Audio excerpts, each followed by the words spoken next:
एखादा राजकीय मेळावा नाही। इथे कुठल्याही पक्षाचे झेंडे नाहीत। हा आहे मराठी जनांचा उत्सव, आपल्या भाषेचा महाउत्सव। संतांचा आणि वीरांचा वारसा लाभलेली ही महाराष्ट्र भूमी।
तर मी कुठे होतो? मराठी जनांचा उत्सव आणि आपल्या भाषेचा हा महाउत्सव साजरा करायला तुम्ही सगळे इकडे जमलेले आहात। संतांचा आणि वीरांचा वारसा लाभलेली महाराष्ट्र भूमी आहे। या महाराष्ट्र राज्याच्या निर्मितीसाठी संयुक्त महाराष्ट्राची झालेली चळवळ आणि 105 हुतात्म्यांचं बलिदान आपण कोणीही विसरू शकत नाही। एस.एम. जोशी, कॉम्रेड डांगे यांच्याबरोबर त्या काळात ठामपणे उभे राहिले होते आचार्य अत्रे आणि प्रबोधनकार ठाकरे। आज हा मराठीचा लढा आपण जो दिला, त्या लढ्यामध्ये सगळे पक्ष आपल्याबरोबर सामील झाले होते आणि सगळे पक्ष आपल्याबरोबर असतील। आज ज्यांनी महाराष्ट्राचा मंगल कलश या महाराष्ट्रात आणला ते यशवंतराव चव्हाण यांचा वारसा लाभलेल्या राष्ट्रवादी काँग्रेस शरद पवार यांच्या सुप्रिया सुळे इकडे हजर आहेत, मी त्यांचं स्वागत करतो। जितेंद्र आव्हाडजी इकडे आहेत, बरेच नेते इथे उपस्थित आहेत, मी त्यांचे आभार मानतो इथे आल्याबद्दल। खरं म्हणजे या सगळ्यांकडनं आपल्याला 2-2 शब्द ऐकायला आवडले असते, परंतु आजचा कार्यक्रम हा आता इतका उशिरा सुरू झाला आहे की आपल्याला ही भाषणं, त्यांचे शुभेच्छा संदेश आपल्याला कदाचित त्यांच्याशी आपल्याला बोलता येणार नाही, त्यांच्याकडनं ऐकता येणार नाही। अनेक काही नेते आलेत। कॉम्रेड प्रकाश रेड्डी कम्युनिस्ट पार्टीचे, कॉम्रेड अजित नवले, माननीय श्री महादेव जानकर, शेका पक्षाचे जयंतरावजी पाटील, जितेंद्र आव्हाड साहेब आणि अनेक जण इथे उपस्थित आहेत। आपली उपस्थिती आमच्यासाठी फार महत्त्वाची आहे। खरं म्हणजे आपल्याकडनं शुभेच्छांचे संदेश आम्हाला ऐकायचे होते, परंतु आपल्याकडे आता वेळ कमी असल्यामुळे आपण पुढच्या कार्यक्रमाकडे जाऊया। कसं मी मगाशी म्हटलं त्याप्रमाणे त्या काळात ठामपणे उभे राहिले होते आचार्य अत्रे आणि प्रबोधनकार ठाकरे। प्रबोधनकार ठाकरेंचा वसा पुढील काळात जपला त्यांचे सुपुत्र माननीय हिंदू हृदय सम्राट बाळासाहेब ठाकरे यांनी। त्यांनी मराठी भाषा जपली आणि मराठी माणसाचा स्वाभिमान वाढवला। स्वर्गीय प्रबोधनकार आणि बाळासाहेब ठाकरे यांच्या महाराष्ट्र धर्माचा वारसा पुढे घेऊन जाणारे आजचे आपले निमंत्रक 2 ठाकरे बंधू म्हणजे अर्थातच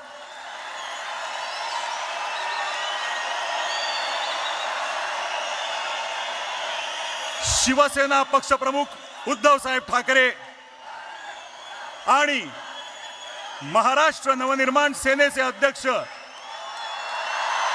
राजसाहेब ठाकरे हे आता उपस्थित झालेले आहेत.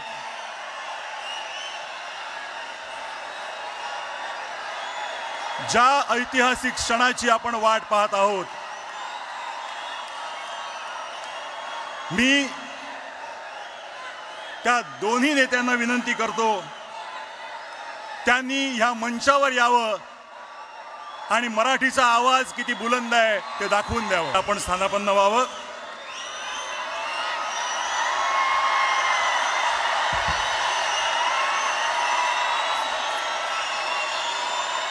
गेल्या काही वर्षात,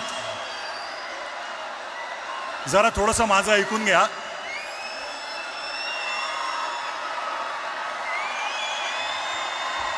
बरं का, तुमच्या मनातले काही शब्द बोलतोय आम्ही. गेल्या काही वर्षात शेकडो मित्रांनी 1000 वेळा हा प्रश्न तुमच्यातल्या अनेक जणांना विचारला असेल, किंबहुना इथे उपस्थित प्रत्येकाच्या मनातला हा प्रश्न असेल की येतील का रे दोन भाऊ एकत्र.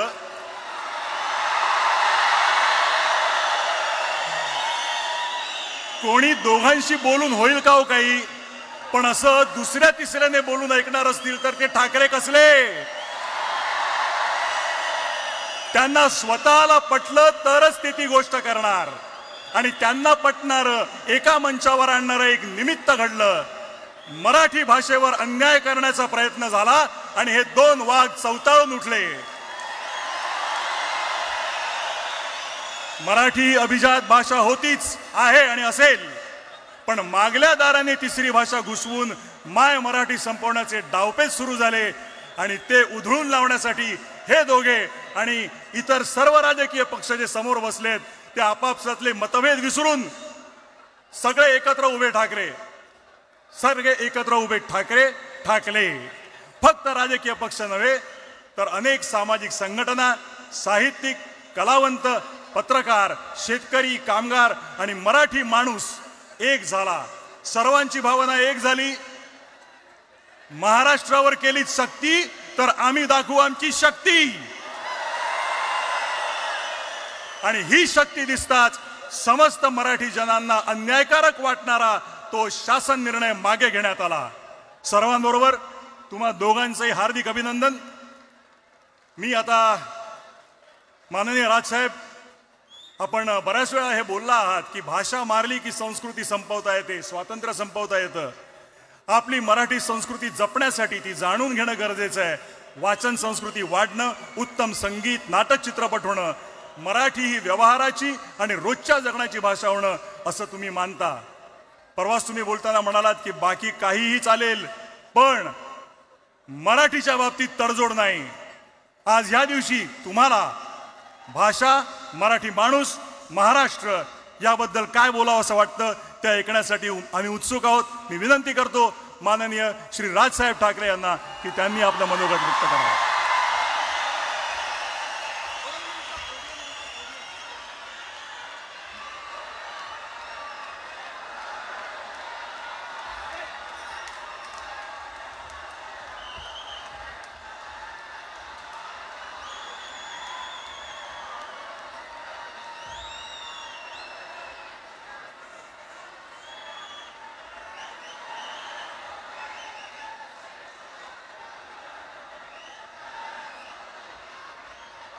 Check.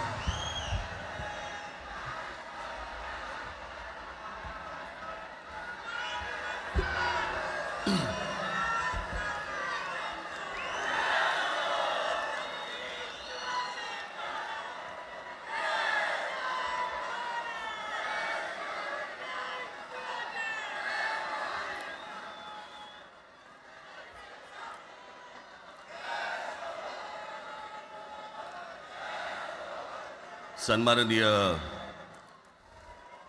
उद्धव ठाकरे,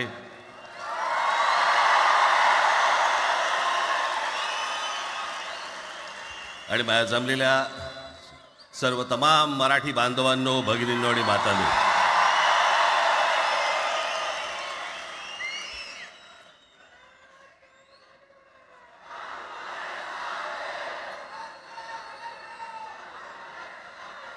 खरं तर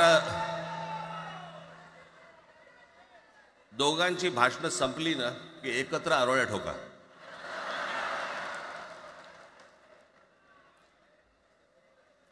खरं तर आज मोर्चा निघायला पाहिजे होता.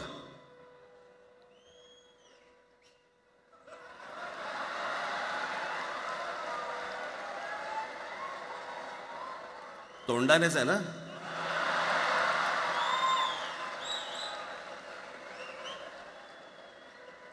बस बस. मोर्चा खरं तर निघायला पाहिजे होता.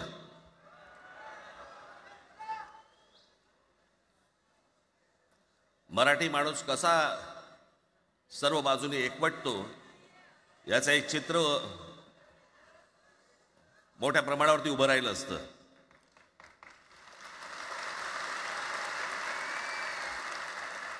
पण नुसत्या मोर्चाच्या चर्चेनेच माघार घ्यावी लागली.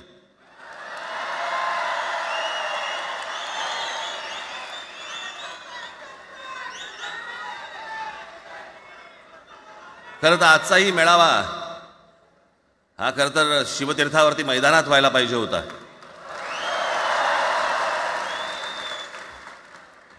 मैदान ओसंडून वाहिलं असतं अख्खं. पण पाऊस आहे, पावसामध्ये सगळ्या ठिकाणी अशा प्रकारचे काही जागा मिळत नाहीत फारशा मुंबईमध्ये. आणि म्हणून आज तुम्हाला सर्वांना इथे यावं लागलं. मी बाहेर जे उभे आहेत त्यांची मी दिलगिरी व्यक्त करतो की त्यांना आतमध्ये येता नाही आलं. परंतु आता काय स्क्रीनवरती आटपा.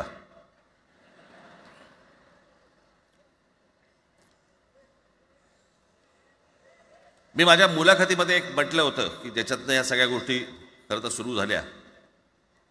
आणि मी असं म्हटलं होतं की कोणत्याही वादापेक्षा आणि कुठच्याही भांडणापेक्षा महाराष्ट्र मोठा आहे.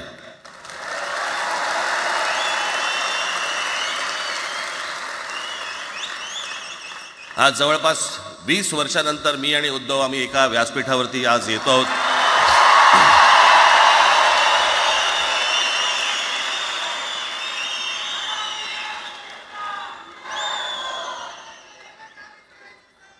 जे माननीय बाळासाहेबांना जमलं नाही, जे अनेकांना जमलं नाही, आम्हाला दोघांना एकत्र आणायचं, ते देवेंद्र फडणवीसला जमलं.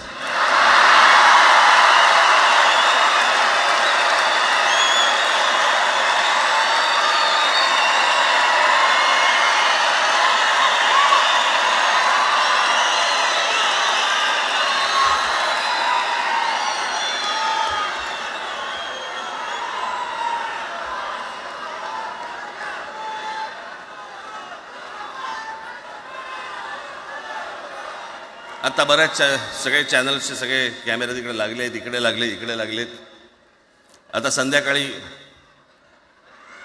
सगळं सुरू होईल. आता काय वाटतं, काय दोघांची बॉडी लँग्वेज कशी होती?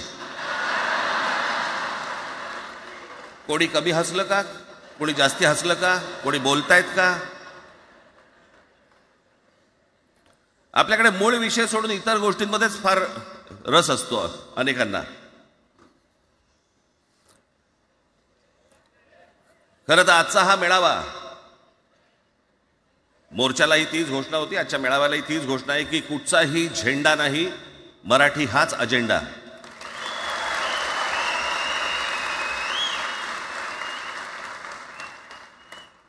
माझ्या मराठीकडे, माझ्या महाराष्ट्राकडे वेडावाकड्या नजरेने पाहायचं नाही कोणी.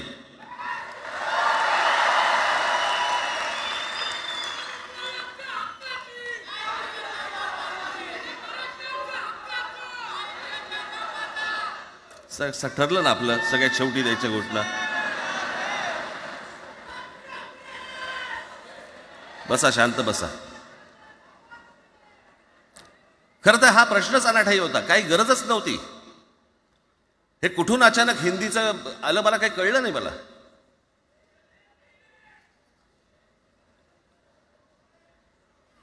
आणि हिंदी कशासाठी? हिंदी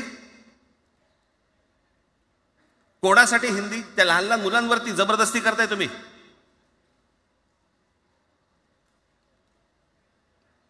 कोणाला विचारायचं नाही शिक्षण तज्ज्ञांना काही विचारायचं नाही, कोणाला काही विचारायचं नाही. बस आमची सत्ता आहे, आमच्याकडे बहुमत आहे, आम्ही लादणार. तुमच्या हातात सत्ता असेल ती विधान भवनात,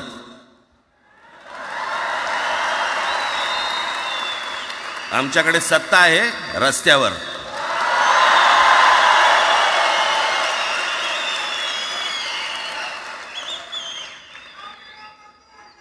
एक पत्र लिहिलं, 2 पत्र लिहिली, नंतर ते दादा भुसे माझ्याकडे आले. मला म्हणाले की आम्ही काय म्हणतो एवढं समजून तर घ्या, एवढं काय म्हणतो एवढं ऐकून तर घ्या. म्हटलं दादा तुम्हाला एक गोष्ट सांगतो, तुम्ही काय सांगता ते ऐकून घेईन पण ऐकणार नाही.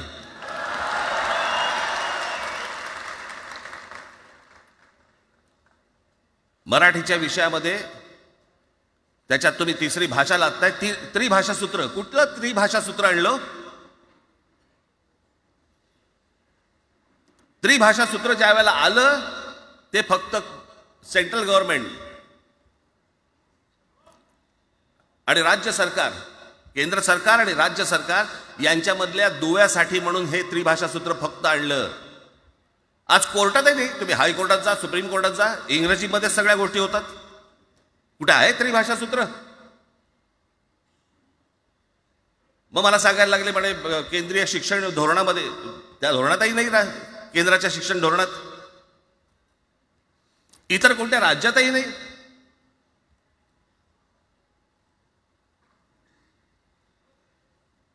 महाराष्ट्रात प्रयोग करून पाहिला तरी दक्षिणेची राज्य तर हिंग लावून विचारत नाही त्यांना. पण महाराष्ट्र ज्या वेळेला पेटून उठतो त्यावेळेला काय घडतं आणि काय होतं हे आज राज्यकर्त्यांना समजलं असेल.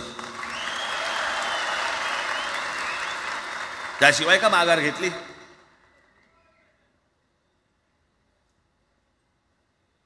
विनाकारण आणलेला विषय होता.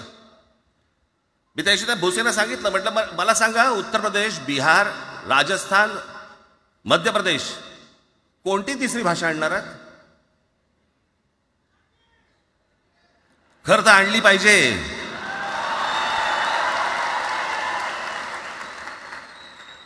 गंमत बघा, हिंदी भाषिक राज्य आहेत ती आर्थिकदृष्ट्या मागास, आणि हिंदी न बोलणारी जी राज्य आहेत ती आर्थिकदृष्ट्या प्रगत, आणि वर आम्ही हिंदी शिकायचं. यांना हिंदीतून राज्य नाही सांभाळता आली, यांना राज्यांचा विकास नाही करता आला. जे हिंदी बोलत नाहीत त्या राज्यांमध्ये, हिंदी बोलत असलेल्या राज्यांमधनं नोकरी धंद्यासाठी लोक इकडे येत आहेत आणि हे म्हणतात हिंदी शिका. कोणासाठी शिकायचं? 5वी नंतर काय हिंदी चित्रपट सृष्टीमध्ये जाणार आहेत मुलगा? कोणासाठी शिकायचं? हिंदी भाषेबद्दल मला वाईट नाही वाटत, भाषा कोणतीही श्रेष्ठच असते, उत्तमच असते. मग ती मराठी असेल, गुजराती असेल, तामिळ असेल, पंजाबी असेल, बंगाली असेल, हिंदी असेल, अजून कुठचीही असेल. एक भाषा उभी करायला खूप प्रचंड तपश्चर्या लागते, खूप लोकांची मेहनत असते. एक लिपी उभी करायला खूप प्रचंड ताकद लागते.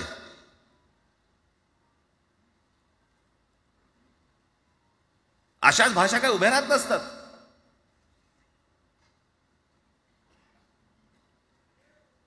आणि या भाषेचं नवीन कुठून आणलं? त्याशी ते अमित शहा म्हणाले ज्याला इंग्रजी येतं त्याला पुढे म्हणे लाज वाटेल, म्हणे मला इंग्रजी येतं. अरे तुम्हाला नाही येत?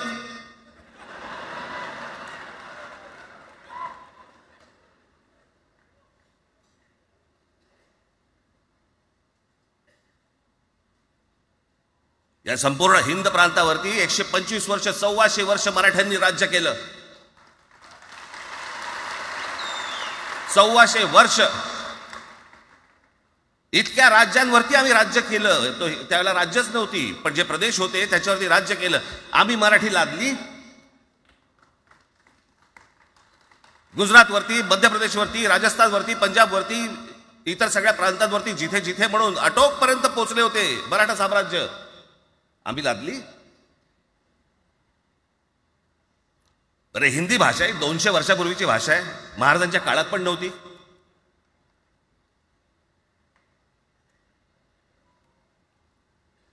कशासाठी आणि कोणासाठी आणि काय करायचे नेमकं?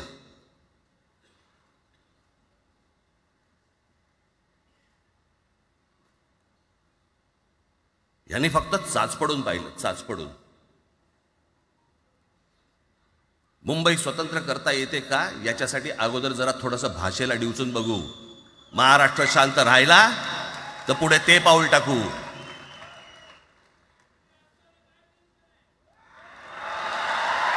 कोणाची माय व्हॅली आहे त्यांनी महाराष्ट्राला हात घालून दाखवावं, मुंबईला हात घालून दाखवावं.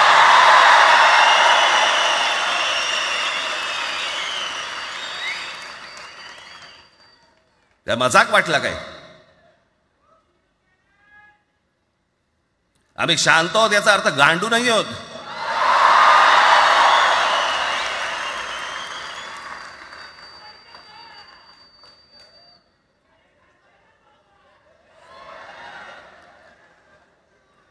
काही अंगावरती लादायचा प्रयत्न करता आणि मग आता माघार घेतली ना, मग माघार घेतली त्याचं काय करायचं? मग वेगळ्या ठिकाणी वळवा सगळं प्रकरण. वेगळ्या ठिकाणी म्हणजे कुठे?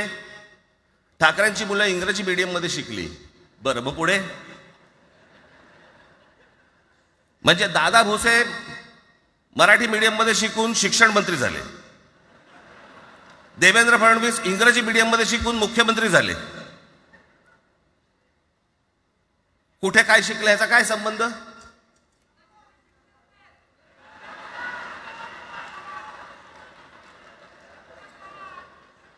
अहो, कोणाकोणाची मुलं इथे परदेशामध्ये शिकतायत, याद्या आहेत आमच्याकडे. त्याचं काय करणार आहात तुम्ही? आणि त्याच्यातल्या त्याच्यात मंत्रिमंडळातल्या एक एक मंत्र्याचं हिंदी आहे का?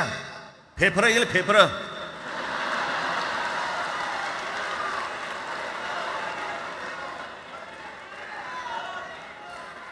हे असले प्रश्न महाराष्ट्रातच विचारले जातात. आता मी तुम्हाला अजून एक गोष्ट सांगतो.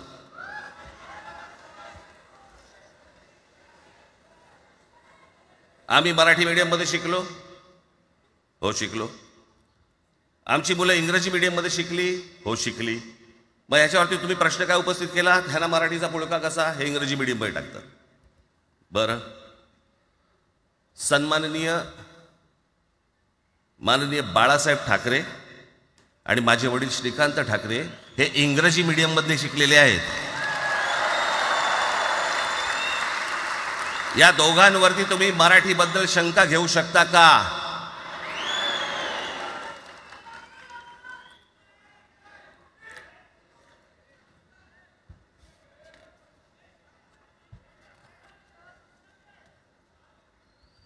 Lalkrishna Advani Saint Patrick high school Christian missionary school मध्ये शिकले.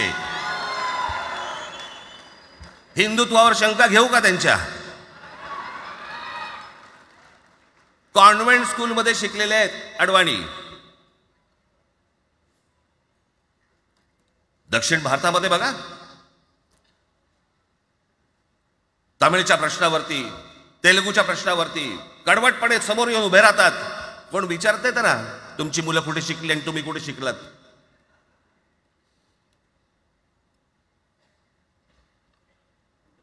उद्या मी हिब्रू भाषेत शिकीन आणि मराठीपणाचा कडवट अभिमान बाळगीन. काय प्रॉब्लेम आहे?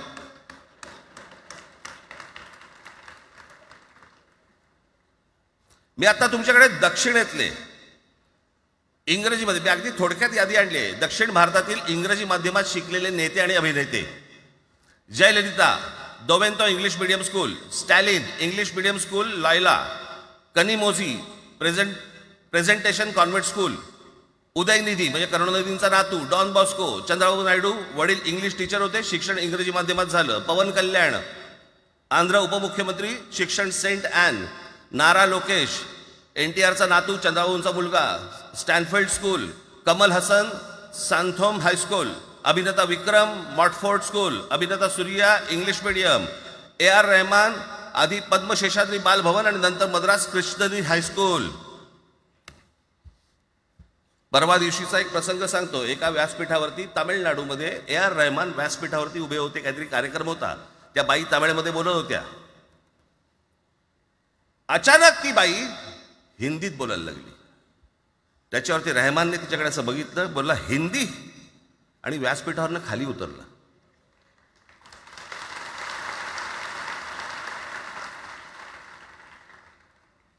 तुमचा कडवटपणा हे तुम्ही शिक्षण कुठे घेतले याच्यावरती नसतो. तो कडवटपणा तुमच्या आतमध्ये असावा लागतो. म्हणजे बाळासाहेब इंग्रजी मीडियममध्ये शिकले, इंग्रजी वर्तमानपत्रामध्ये व्यंगचित्र काढायचे, पण मराठीचा अभिमान याच्या बाबतीत कधी तडजोड नाही केली.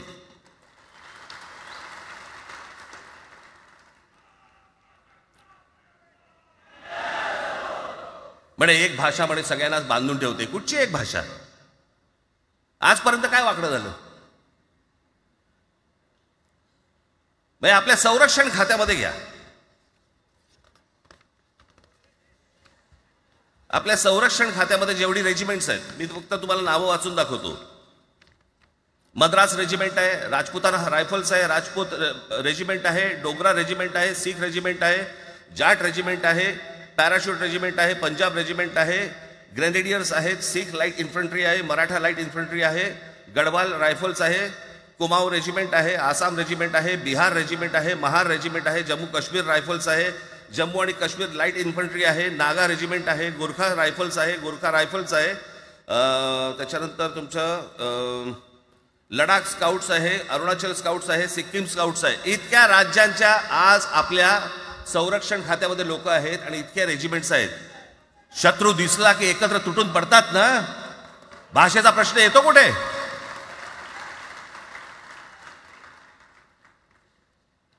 या देशामध्ये जेव्हा भाषावार प्रांतरचना झाली तीच या गोष्टींसाठी झाली ना, की प्रत्येक भाग तसे भाषांचे होते म्हणून. मग या सगळ्या गोष्टी का सुरू केल्यात तुम्ही? कशासाठी सुरू केल्यात? काय याच्या मागचं राजकारण? आत्ता सांगून ठेवतो. आज तुम्ही सगळेजण मराठी म्हणून एकत्र आलात. आज महाराष्ट्रामधला तमाम मराठी आज मराठी म्हणून एकत्र आला. टाळ्या वाजू नका. मी काय सांगतोय नीट ऐका. याचा पुढचं राजकारण ह्यांचं पुन्हा तुम्हाला जातीमध्ये विभागायला सुरुवात करतील. पुन्हा हे जातीचं कार्ड खेळायला सुरुवात करणार. मराठी म्हणून तुम्हाला कधी एकत्र येऊ देणार नाहीत. हे जातीपातीमध्ये विभागायला सुरुवात करतील. आता हे सुरू केलं. काल कोणीतरी ते व्यापाऱ्याच्या कानफडीत मारली मीरा भाईंदरला. त्याच्या काय इथे लिहिलं होतं काय गुजराती?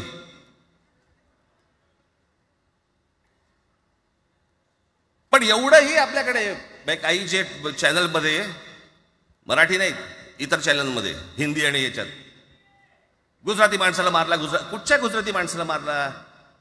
बाचाबाचीमध्ये समोरचा गुजराती निघाला, इकडचा मराठी निघाला. त्याच्यामध्ये काय गुजरात्यानं मारलं का? केवढे व्यापारी आहेत. अजून तर काहीच केलेलं नाही.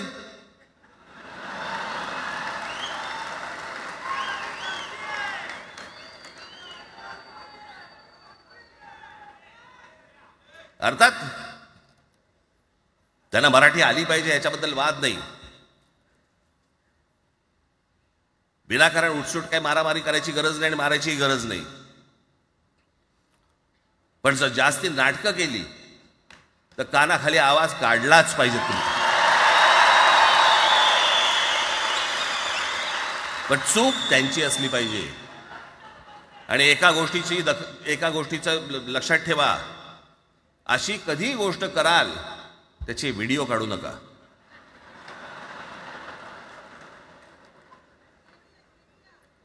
आपल्यामध्येच त्यांना कळलं पाहिजे. कळलं का? मारणारा कधी सांगत नसतो, मार खाणारा सांगत असतो मला मारला म्हणून. त्यांना सांगू देत. पण याचा अर्थ उठसूट कोणालाही उगाच मारायचं काही कारण नाहीये. अनेक लोक आहेत, अनेक गुजराती लोक आहेत, माझ्या अनेक परिचयाचे आहेत. माझे एक मित्र आहेत नयन शहा म्हणून, त्याला मी गुजराठी म्हणतो. तुमचा विश्वास बसणार नाही इतकं अप्रतिम मराठी तर बोलतोच, विनोदाचंही अंग आहे.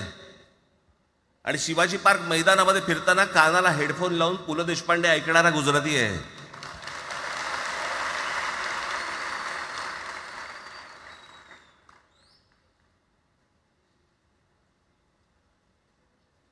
मी मगाशी तुम्हाला सांगितलं की हे मराठीचं बाळकडू, आमच्यासाठी ते बाळकडूच होतं.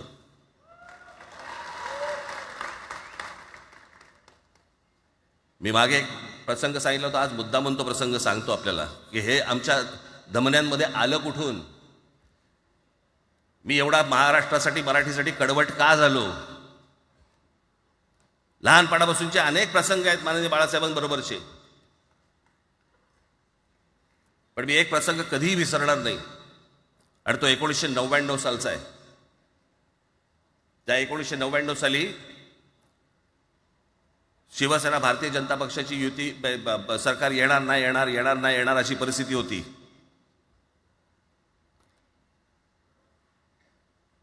पवार साहेब त्यावेळेला त्यांनी राष्ट्रवादी काँग्रेस पक्ष स्थापन केला होता. वेगवेगळे लढले होते. आणि मग सगळ्या त्या वादामध्ये, शिवसेना भारतीय जनता पक्षाच्या त्या वादामध्ये काहीच होईना. दिवसामागून दिवस चाललेत, परंतु काही होईना. एके दिवशी मी मातोश्रीला खाली बसलो होतो, दुपारची वेळ होती. अचानक 2 गाड्या लागल्या. साधारणपणे 3:30-4 वगैरे वाजले असतील. ते जरा वेळेला नाव विसरतो मी, पुण्याचं कोणतो जावडेकर, प्रकाश जावडेकर आणि काही मंडळी आली.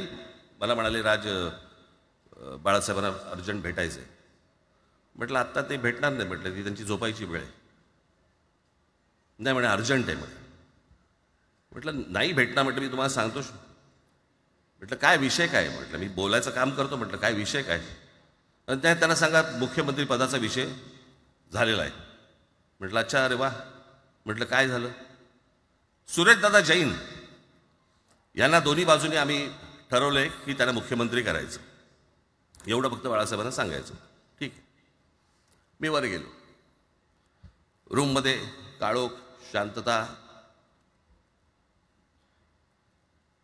आम्ही अरे तुरेमध्ये बोलायचो म्हणून मी हाक मारली. म्हटलं हे काका. गाढ झोपले होते. म्हटलं काका उठ. ए काका उठ. बघितलं माझ्याकडे. काय रे. म्हटलं नाही, ती सगळे खाली जावडेकर वगैरे सगळी मंडळी आली आहेत. म्हटलं बरं मग. नाही ते म्हणतात ते मुख्यमंत्री पदाचा विषय झाला आहे म्हणून. म्हटलं पण ते मला काय झालं. ते म्हणाले सुरेशदादा जैन यांना मुख्यमंत्री पदासाठी दोन्ही जणांनी सांगितलं की करायचं म्हणून. असं माझ्याकडे बघितलं त्यांनी. त्यांना जाऊन सांग महाराष्ट्राचा मुख्यमंत्री मराठीच होईल, दुसरा कोणी होणार नाही.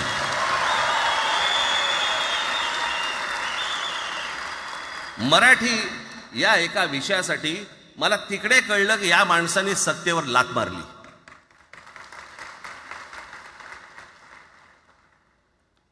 हे संस्कार ज्या पोरावरती झाले असतील तो मराठीसाठी तडजोड करेल काय. बाकी सगळ्या युत्या आघाड्या सगळ्या कुठच्याही गोष्टी होत राहतील. महाराष्ट्र, मराठी माणूस, मराठी भाषा याच्यावर तडजोड होणार नाही. कोणत्याही परिस्थितीत होणार नाही. याच्या पुढे देखील तुम्ही सर्वांनी सावध असणं पण गरजेचं आहे आणि सतर्क असणं पण तेवढंच गरजेचं आहे. पुढे पुढे काय काय गोष्टी घडतील, काय काय गोष्टी होतील कल्पना नाही. परंतु मला असं वाटतं की ही मराठीसाठीची एकजूट ही कायम राहावी आणि महाराष्ट्रामध्ये माननीय बाळासाहेबांचं जे स्वप्न होतं ते पुन्हा साकारावं अशी एक आशा, अपेक्षा आणि इच्छा व्यक्त करतो आणि आपल्या सर्वांची मी रजा घेतो. धन्यवाद. जय हिंद, जय महाराष्ट्र. धन्यवाद राज साहेब. मलाही सांगा, आपल्या सगळ्यांपेक्षा आज जास्त आनंदी कोण झालं असतं. आपल्या सगळ्यांपेक्षा आज जास्त आनंदी कोण झालं असतं? ज्यांनी मराठी माणसाला उभं केलं ते हिंदू हृदय सम्राट माननीय बाळासाहेब. आज त्यांची पुढची पिढी इथे मंचावर एकत्र येऊन मराठीचा गजर पुन्हा एकदा करते आहे. आणि त्या आजोबांचे 2 लाडके नातू आज आपल्या समोर मराठीचा झेंडा पुढे नेण्यासाठी सज्ज झालेले दिसत आहेत. अमित ठाकरे इकडे उपस्थित आहेत, आदित्य ठाकरे उपस्थित आहेत. मी त्यांचंही स्वागत करतो. या वास्तूला NSCI डोम असं म्हणतात, पण इथे आज देश पाहतोय मराठी भाषेवर होणाऱ्या अन्यायाविरुद्ध पेटलेला मराठी जनमानसाचा आगडोंब. या सर्व मराठी प्रेमींना आता उत्सुकता आहे माननीय शिवसेना पक्षप्रमुख श्री उद्धव बाळासाहेब ठाकरे हे काय बोलतील. मी त्यांना विनंती करतो की त्यांनी आपलं मनोगत व्यक्त करावं.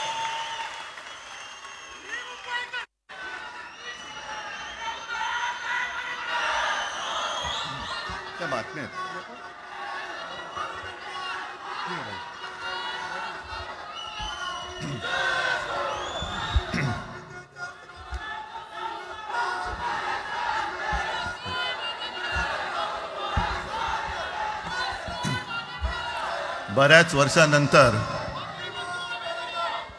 राज आणि माझी भेट व्यासपीठावरती झाली. आता पंचायत अशी आहे की त्यांनी मला सन्माननीय उद्धव ठाकरे असं बोललेलं आहे.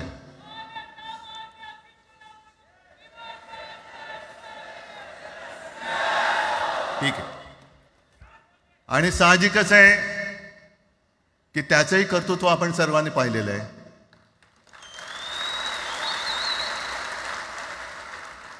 म्हणून माझ्या भाषणाची सुरुवात करताना सन्माननीय राज ठाकरे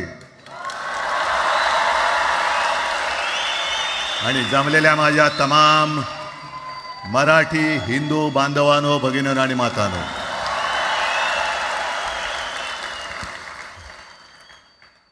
अप्रतिम मांडणी राजनी केलेली आहे.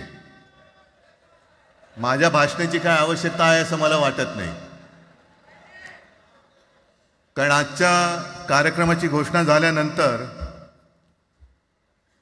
साहजिकच आहे सगळ्यांचं लक्ष हे आज भाषणाकडे आहे.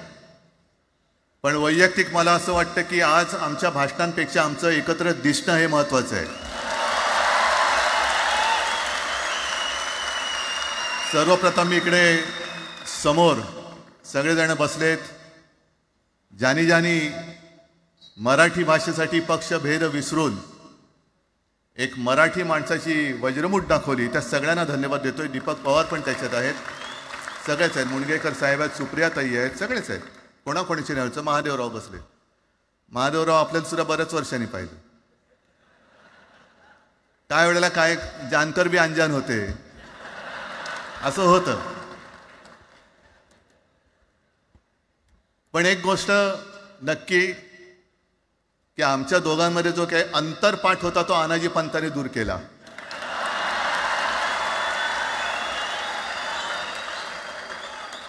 आता अक्षता टाकण्याची काय तुमच्याकडनं अपेक्षा नाहीये. एकत्र आलोय एकत्र राहण्यासाठी.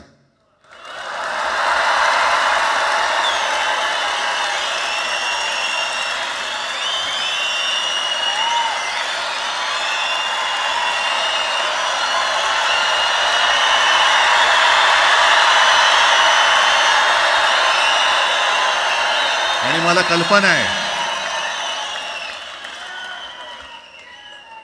आज मला कल्पना आहे की अनेक बुवा महाराज हे बिझी आहेत. कोण लिंब कापतंय, कोण टाचण्या मारतंय, कोण गावी जाऊन अंगारे दुपारे करत असेल, रेडे कापत असतील. त्या सगळ्यांना सांगतो, या सगळ्या भोंदूपणाविरुद्ध माझ्या आजोबांनी लढा दिला होता आणि त्यांचे आम्ही वारसदार म्हणून तुमच्यासमोर उभे ठाकलेलो आहोत.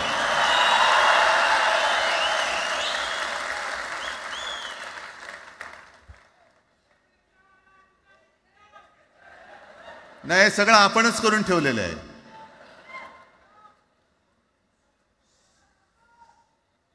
भाषेवरनं जेव्हा एखादा विषय निघतो तेव्हा तो केवळ वरवरचा धरून चालणार नाही. मधल्या काळामध्ये अगदी दोघांनी, म्हणजे मी काय, राजनैतिक आणि आपण सगळ्यांनी या नतद्रष्टांचा अनुभव घेतलेला आहे. वापरायचं आणि फेकून द्यायचं. आता आम्ही दोघं मिळून तुम्हाला फेकून देणार आहोत. आजपर्यंत वापर करून घेतलात. अरे डोक्यावरती जर का शिवसेना प्रमुख नसते तर तुम्हाला ओळखत कोण होतं या महाराष्ट्रामध्ये? कोणत्या भाषेत बोलत होतात?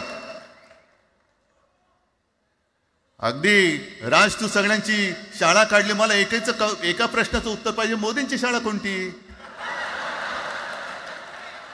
सगळ्यात उच्च शिक्षित आहेत.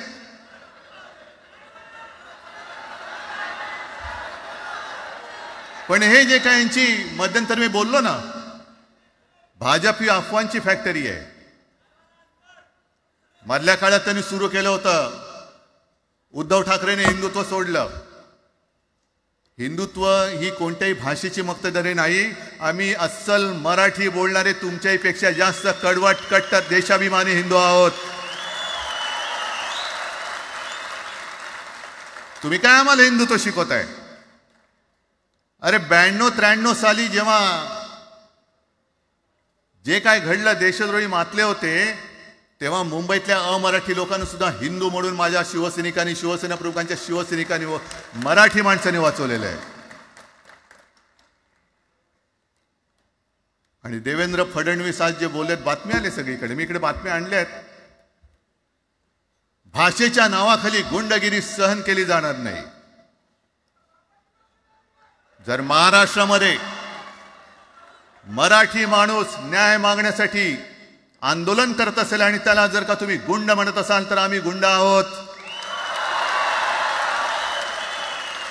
आम्ही गुंड. न्याय मागणं म्हणजे गुंडगिरी नाहीये. आणि जर का गुंडगिरी केल्याशिवाय तुमच्या दरबारी न्याय मिळत नसेल तर आम्ही गुंडगिरी करूच.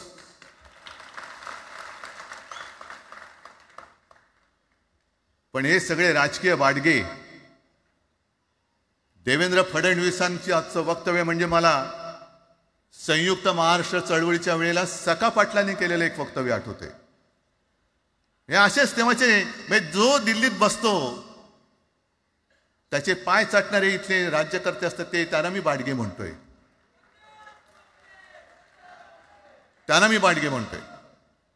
कारण संयुक्त महाराष्ट्र चळवळीमध्ये मुंबई आपल्याला आपण मिळवली. आपण म्हणजे आपण मराठी माणसांनी.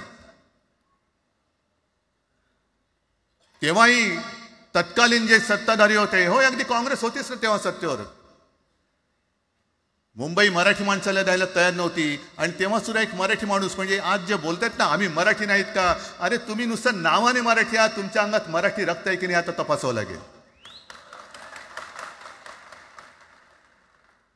आणि सखा पाटील बोलले होते, यावच चंद्र दिवा करो, मुंबई महाराष्ट्राला मिळणार नाही. कशी नाही मिळत? झुकवलं, वाकवलं, गुडघ्यावरती आणलं मराठी माणसानी. आणि मुंबई आपल्या हक्काची, तुम्ही आता जी घोषणा घेतली ना, दिली ना, ती मुंबई आपल्या हक्काची आपण लढून आपण मिळून घेतली.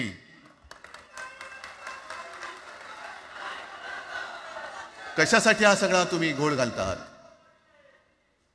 पण याच्या मागे मी जे माझ्या डोक्यात जो एक विचार आहे, पटतो की नाही बघा. हे यांचं सध्या जे काय चालू आहे, म्हणजे आधी आपल्याला सुद्धा वाटलं होतं. कारण तेव्हा काश्मीरमध्ये 370 कलम होतं, ते हटवण्यासाठी शिवसेनेने पाठिंबा दिला. आणि तेव्हा यांनी घोषणा दिली होती, एक निशाण, एक प्रधान, एक विधान. बरोबर आहे. देश एक असला पाहिजे, संविधान एक असलं पाहिजे, निशाण सुद्धा एकच, तो आपला तिरंगा असला पाहिजे. भाजपचं भांडी पुसायचं फडकं असतं कामा नये.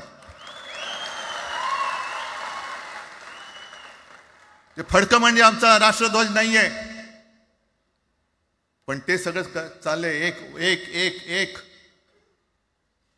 त्याच्यानंतर आता नवीन एक टुमणं काढलं, 1 नेशन 1 इलेक्शन.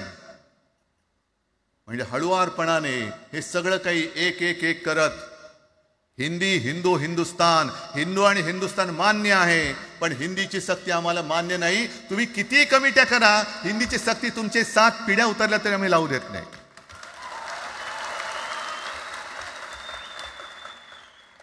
मग एक फेक नरेटिव्ह पसरवायचं. हे उद्धव ठाकरेच्याच काळातलं. अरे उद्धव ठाकरे एवढं काम करत होता, मग पाडलात कशाला गद्दारी करून? टाण्या बोंबललात तेव्हा. पण मी अभिमानाने सांगेन, माझ्या मंत्रिमंडळातले सहकारी इकडे बसले, जितेंद्र आव्हाड आहेत, आणखीन कोणी असतील, मी मुख्यमंत्री असताना महाराष्ट्रामध्ये मी मराठीची सक्ती केली होती आणि केलीच, ज्याचा मला अभिमान आहे. काय केलं त्याचं तुम्ही? मराठी भाषा महाराष्ट्रामध्ये सक्तीची करावी लागली. का करावी लागली? कोण आहेत आमच्या मराठीचे दुश्मन? कोण आहेत? पण महाराष्ट्रामध्ये मराठीची सक्ती केल्यानंतर सुद्धा काही लोक कोर्टामध्ये गेले. ती गुंडगिरी नाही होत. पण आता कोणतरी एक तो भेडिया असतं ना त्याचं नाव,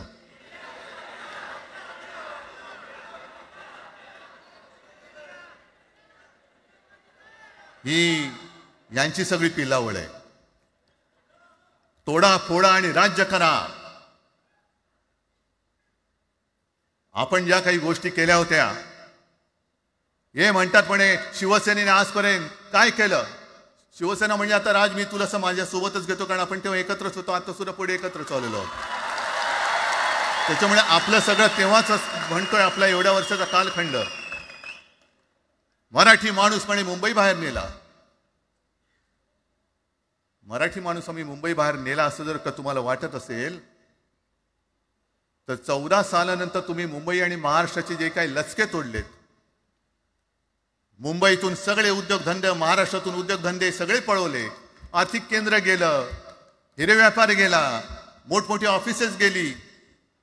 आपल्याकडे येणारे उद्योगधंदे जे आपल्या काळात येत होते ते कुठे गेले? मग काय तेवढाच हिंदुस्थान किंवा तेवढाच सगळे हिंदू आहेत? तेवढेच हिंदू आहेत. आम्ही सगळं करत होतो, केलं होतं.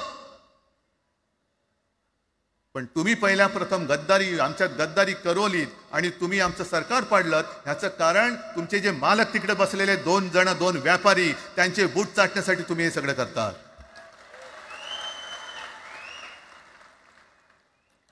हे इतक्या वर्षाचं सगळं सहन करत करत करत आपण आलो. आपल्या डोळ्या देखत सगळे लचके तोडले जात आहेत. आपल्या दोघांनाही भांडवलं जात आहे आणि नतद्रष्ट आपल्या डोक्यावरती बसतायत. किती काळ सहन करायचंय? प्रत्येक वेळेला काही झालं की भांडाभांडी लावायची. आता सुद्धा तेच होणार. म्हणजे आम्ही एकत्र येणार, आल्यानंतर निवडणुकीपर्यंत एकत्र राहतील का? सत्ता प्राप्ती, काही जण म्हणतात की यांचा मराठीचा नाही, महापालिकेचा आहे. अरे नुसता महापालिकेचा नाही, तर आमच्या महाराष्ट्राचा आहे. आम्ही महाराष्ट्र सुद्धा काबीज करू.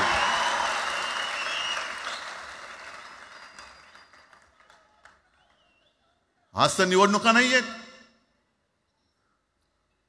आमची सत्तेवरती जे शिवसेना प्रमुखांनी सांगितलं, अरे सत्ता काय, सत्ता येते आणि सत्ता जाते.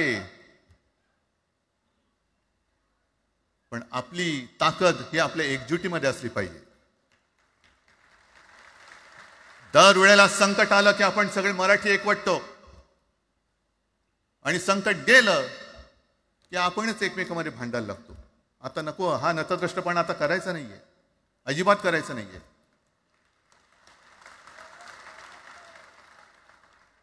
कारण गेल्या विधानसभेत त्यांनी जे काही केलं, बटेंगे तो कटेंगे. आपल्याला काय वाटलं होतं की हिंदू मुसलमानांमध्ये करतायत. हिंदू मुसलमान तर केलंच, पण त्यांनी खास करून केलं ते मराठी मध्ये केलं. म्हणजे यांची नीती आहे ती अशीच आहे जे गुजरातमध्ये त्यांनी केलं. गुजरातमध्ये गेल्या निवडणुकीत एक असा माहोल होता, मला वाटतं मोदी तेव्हा त्यांच्या नंतर असेल, माहित नाही मला, लक्षात नाही. वातावरण असं पेटलं होतं गुजरातमध्ये की बस आता पटेल याला आपटेल. पण त्यांनी काय केलं? बरोबर पटेलांना भडकवलं पटेलांना वेगळं केलं आणि पटेल तर सगळं एकत्र केलं. हरियाणामध्ये पण तेच केलं.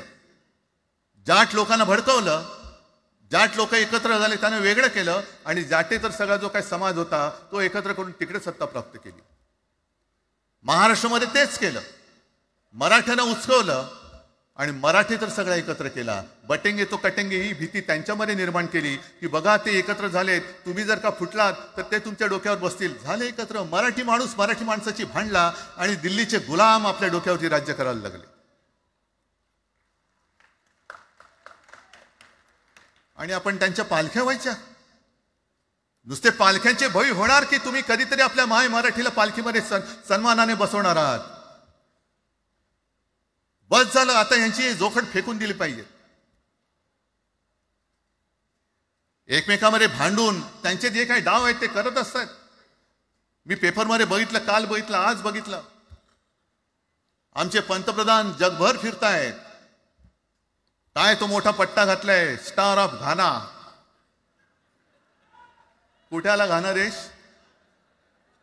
इकडे घाण आणि तिकडे घाना, स्टार ऑफ घाना. पण एका बाजूला मोदींचा फोटो आणि दुसऱ्या बाजूला माझ्या महाराष्ट्रामधला शेतकरी कर्जबाजारी झालाय.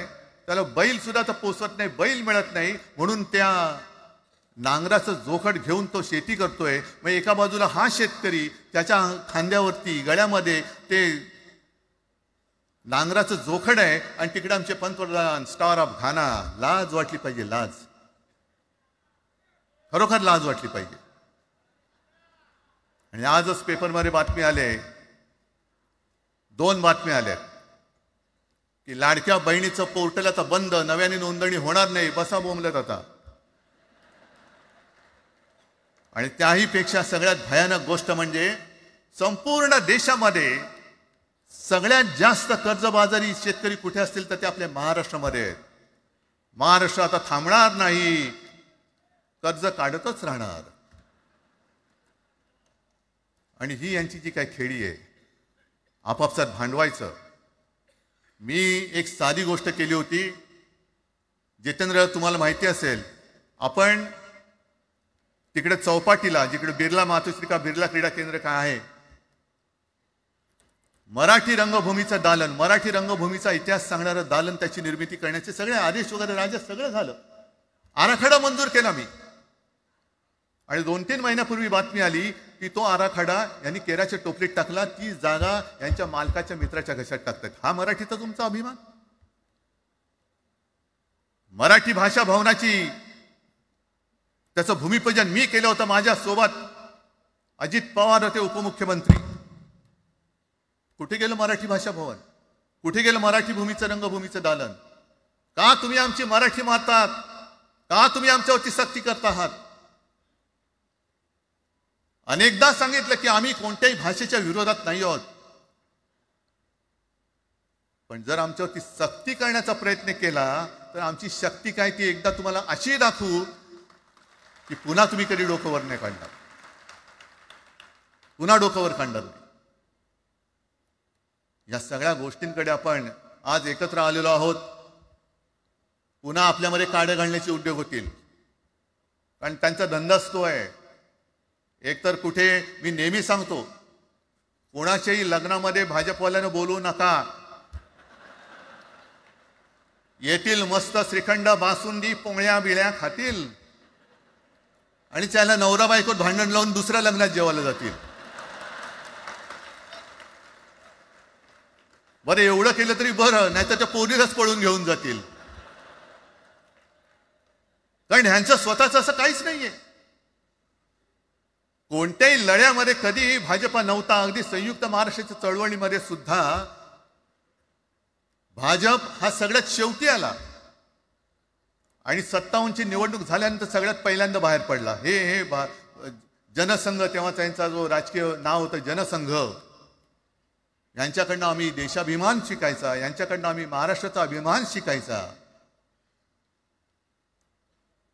आणि आम्ही आपापसात भांडून ह्यांना सगळं काही बहाल करून टाकायचं, या सगळं विकून टाका, सगळा सत्यानाश करून टाका. अरे आपली मुंबईच्या शिंदड्या उडवल्या जात आहेत. अख्खी मुंबई कोणाच्या घशात घालतायत? कोणाच्या? बघत बसायचं सगळं. म्हणजे आज सगळ्यात जास्त जर कोणी जमिनीचा मालक मुंबईमध्ये असेल तो यांच्या मालकाचा मित्र आहे, अदानी. कोणाची जागा? कोणी रक्त सांडलं? कोणी रक्त सांडलं? कोणी? ते हुतात्मा स्मारकाला वंदन करताना सुद्धा आपल्याला लाज वाटली पाहिजे. अरे त्यांनी तर रक्त सांडलं, बलिदान केलं, पण त्यांनी रक्त सांडून मिळून गेलेली मुंबई जर का आपण राखू शकणार नसू तर आपल्याला लाज वाटली पाहिजे, शरम वाटलं पाहिजे. म्हणून त्या रक्ताची शपथ घेऊन मुंबई आणि मराठीच्या रक्षणासाठी आपल्याला उभं राहायला पाहिजे. ठीक आहे, असतील, होते, मत पटली होती, पटले नसतील, पण याच्या पुढे मराठी आणि महाराष्ट्र धर्माचं रक्षण करणं आमचा हनुमान चालीसाला विरोध नाहीये, पण मारुती स्तोत्र आम्हाला का विसरायला लावताय? मारुती स्तोत्र आहे ना, भीमरूपी महारुद्रा. आमचा जय श्रीरामला विरोध नाहीये, पण भेटल्या म्हटल्यानंतर राम राम हे म्हणणारे आम्हीच मराठी. हे तुम्ही आता जय श्रीरामची घोषणा द्यायला लागलात, पण जय जय रघुवीर समर्थ सांगणारे समर्थ रामदास त्यावेळेला आमचे होऊन गेले. त्यांनी आम्हाला पहिल्यांदा रामाची भक्ती शिकवली. त्याच्यामुळे यांचा काही आगा नाही, पिछा नाही. राजकारणातले हे व्यापारी आहेत, वापरा आणि फेका. तो एक गद्दार काल एक बोललाय, जय गुजरात.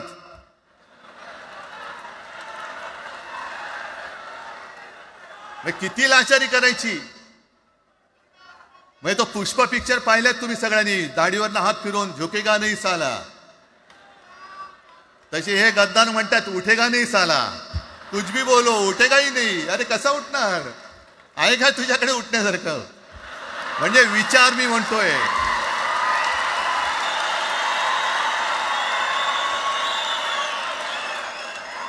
अरे विचार वगैरे मी म्हणतोय.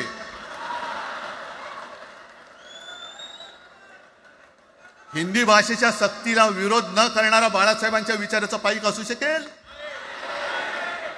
आपला मालक आला म्हणून त्याच्यासमोर जय गुजरात म्हणणारा आपल्या बाळासाहेबांच्या विचाराचा पाईक असू शकेल? मग आता जे मला वाटतं कुठल्या एबीपीचं होतं ना, उघडा डोळे बघा नीट. डोळे उघडलेत, पण आत्ता जर का डोळे उघडले नाही तर पुन्हा कधी उघडण्याची वेळ येणार नाही, कायमचे मिटून जातील. आत्ताच डोळे उघडा, आत्ताच जागे व्हा. आणि आत्ता आलेली जाग जर का जाणार असेल तर मग मात्र स्वतःला मराठी आईची मुलं म्हणू नका, अजिबात म्हणू नका. आणि शिवसेना प्रमुखांनी जे काही शिकवलं, एक तर कोणावर अन्याय करू नका, पण तुमच्या अंगावर जर का कोणी हात उगारला तो हात जागेवरती ठेवू नका.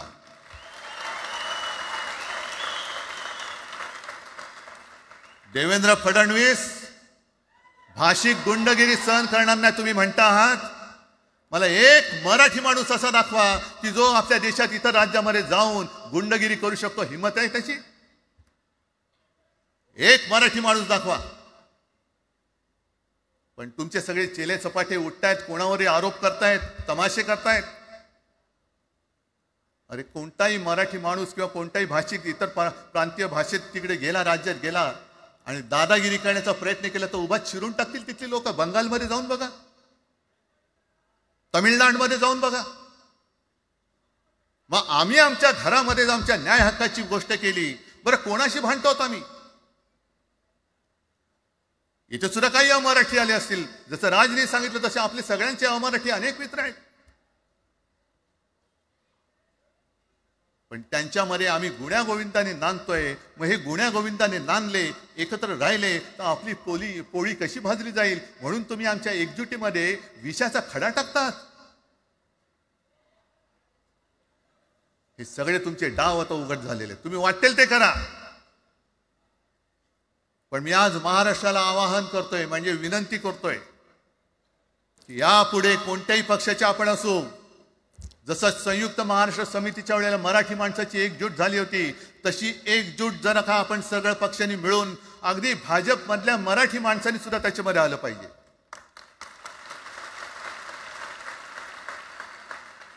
का नाही यायचं?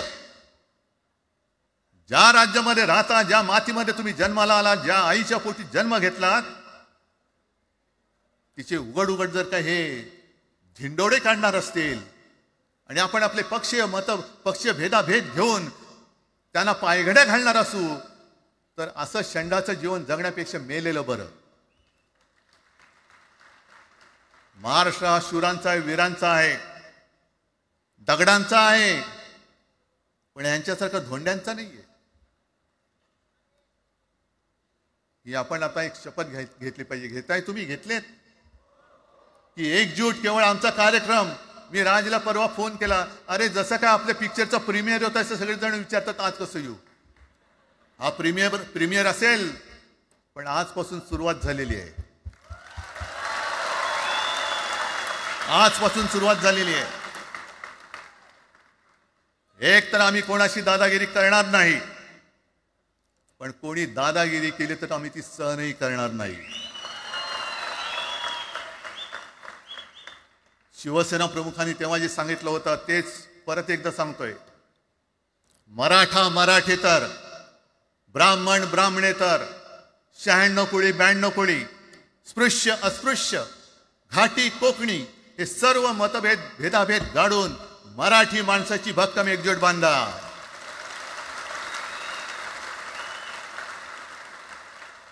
आणि शेवटी एक आवाहन करतो, हे सगळ्या मराठी माणसांना आणि मराठी प्रेमींना आहे. तुटू नका, फुटू नका आणि मराठी ठसा पुसू नका. जय हिंद, जय महाराष्ट्र. धन्यवाद उद्धव साहेब. या कार्यक्रमाला खास जे उपस्थित राहिले होते, कॉम्रेड प्रकाश रेड्डी, सौ सुप्रिया सुळे, कॉम्रेड अजित नवले, महादेव जानकर साहेब, जयंत पाटील साहेब आणि जितेंद्र आव्हाड साहेब आणि इतरही अनेक नेते आहेत. त्यांचे पुन्हा एकदा आभार मानतो. आणि ही तर खरी सुरुवात आहे अनेक अनिष्ट गोष्टींचा शेवट करण्याची. मराठी भाषेसाठी आणि मराठी माणसासाठी असेच उत्सवी दिवस येत राहोत. माननीय राजसाहेब काही बोलू इच्छितात?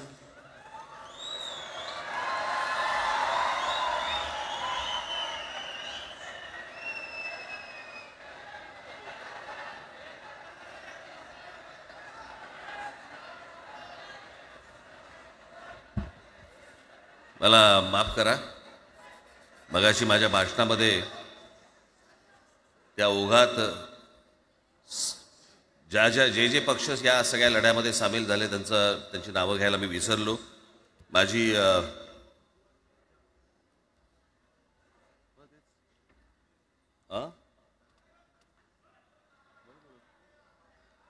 माझी विनंती आहे, कॉम्रेड प्रकाश रेड्डी, आपण कुठे आहात? मागे. बरं. सौ सुप्रियाताई सुळे, आपण कृपा करून व्यासपीठावरती यावं. कॉम्रेड अजित नवले, जितेंद्र आव्हाड, महादेवराव जानकर, शेतकरी कामगार पक्षाचे आमचे जयंतराव कुठे गेले? मागे आहेत. बरं, आपण व्यासपीठावरती यावं सर्वांनी.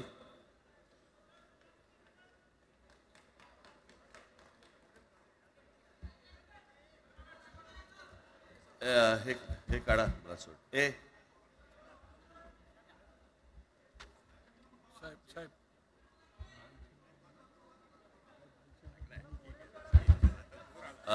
मुंडगेकर साहेब, आपण पण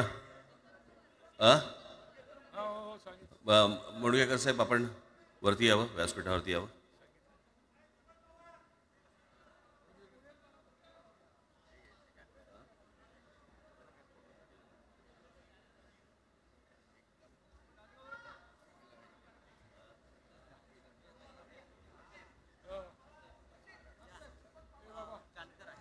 दीपक पवार इथे आहेत का? त्यांनी कृपया मंचावरती यावं.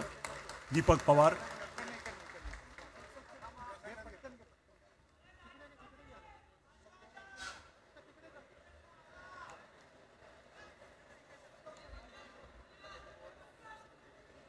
दीपक पवार इथे उपस्थित आहेत का? मागे कुठेतरी बसले असं मला कळलं.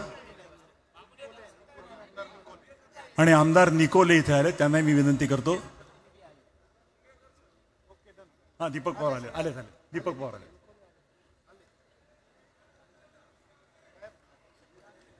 तर मंडळी, ही मी मगाशी म्हटलं तसं सुरुवात आहे. महाराष्ट्रातील प्रत्येक माणूस मराठी बोलताना पाहायचं असेल तर ही त्याची सुरुवात आहे. मी निमंत्रकांतर्फे आपल्या सर्वांचे आभार मानतो. सर्व पक्षांच्या प्रतिनिधींचे, नेत्यांचे, सगळ्यांचे आभार मानतो निमंत्रकांच्या वतीने. मराठी भाषेसाठी आणि मराठी माणसासाठी असेच उत्सवी दिवस येत राहोत आणि महाराष्ट्राची नेहमीच प्रगती होवो अशी सदिच्छा व्यक्त करून आणि आयोजकांचे आणि उपस्थित सर्व मराठी जनांचे आभार मानून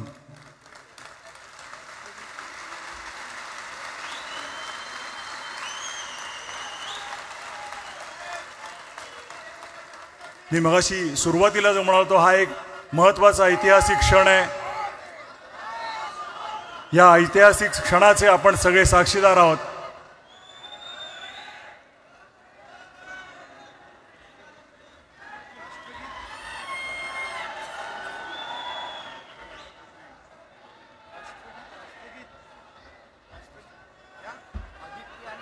आणि माननीय आदित्य ठाकरे आणि अमित ठाकरे इकडे, त्यांनी कृपया मंचावरती यावं.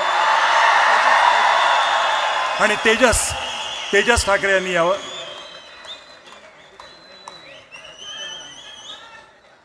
आदित्यजी आणि अमितजी ठाकरे.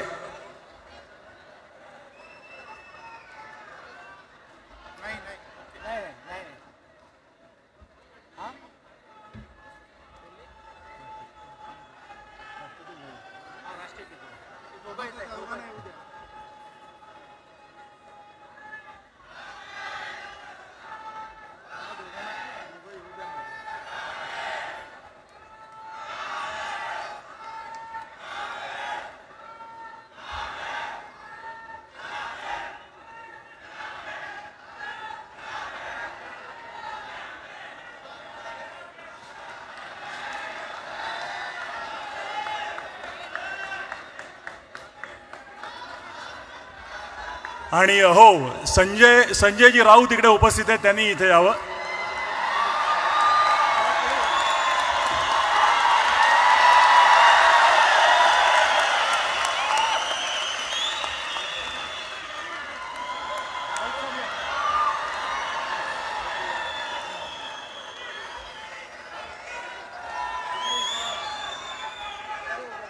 मला वाटतं ह्यापेक्षा म्हणजे आपण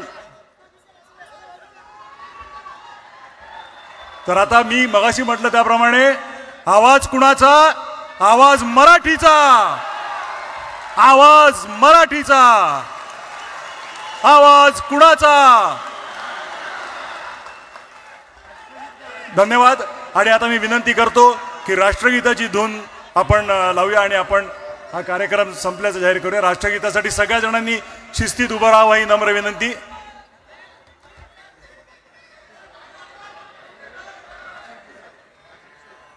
राष्ट्रगीत सुरू करत आहोत.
आयोजकांचे आणि उपस्थित सर्व मराठी जनांचे आभार मानून आजचा हा भव्य कार्यक्रम संपल्याचं मी जाहीर करतो. आपल्या सर्वांचे आभार मानतो. सर्व पोलिसांचे, पत्रकार आणि हो, जी मंडळी बाहेर आली आणि आतमध्ये येऊ शकली नाहीत त्यांच्याबद्दल दिलगिरी व्यक्त करून त्यांचेही आभार मानतो आणि तमाम महाराष्ट्रीय जनतेचं या दिवशी मी अभिनंदन करतो आणि आभार मानतो. सर्वांचे आभार मानून हा कार्यक्रम संपल्याचं मी जाहीर करतो. धन्यवाद.